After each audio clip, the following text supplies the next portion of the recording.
अकोल्यात तापमान 40.1 अंश सेल्सिअस पार, उष्ण लाटेचा इशारा. तर पिके वाचवण्यासाठी शेतकऱ्यांची धावपळ.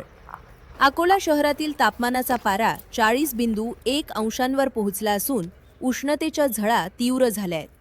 हवामान विभागानं पुढील काही दिवस उष्ण लाटेचा इशारा दिलाय.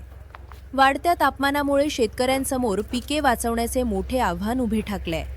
अशातच अकोल्यातील काही प्रगतशील शेतकरी आधुनिक उपायांचा वापर करताना दिसत आहेत. अकोला बार्शी टाकळी मार्गावरील शेतकरी बाळासाहेब रामचवरे यांनी ड्रॅगन फ्रूट शेती हिरव्या नेटनं झाकून पिकांचे संरक्षण केले. या नेटमुळे जमिनीतील ओलावा टिकून राहतो, बाष्पीभवन कमी होते आणि पिकांना थंडावा मिळतो.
सगळ्यात जास्त लोकल झालं तर तेव्हा मी हा विषयांचा वार घेतला.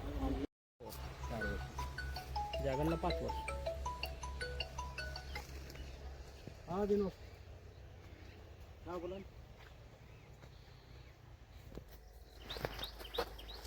हे तापमानामुळे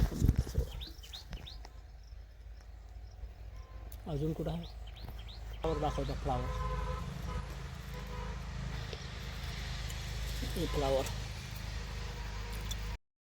नमस्कार, मी बाळासाहेब रामचवरे, विस्तार अधिकारी, आरोग्य विभागमध्ये रिटायर झालो 2021 मध्ये आणि 21 पासून मी ड्रॅगन फ्रूटची शेती करतो. मी 2 एकर ड्रॅगन फ्रूट लावलेला आहे. त्याच्यात कसं आहे की सुरुवातीला याला खर्च खूप येते, एकरी 4 लाख पर्यंत खर्च येते.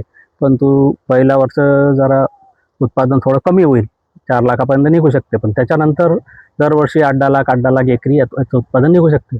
पण उन्हाळ्यात याची काळजी घेणं जरुरी आहे, कारण हे शीतकटिबंधीय पीक आहे. हे आपल्या इकडे 40 डिग्रीच्या वर तापमान गेलं की याला सहन होत नाही.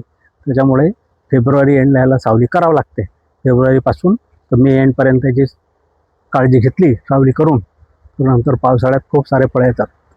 जवळजवळ डिसेंबरपर्यंत याचे फळं निघतात, 6 महिने.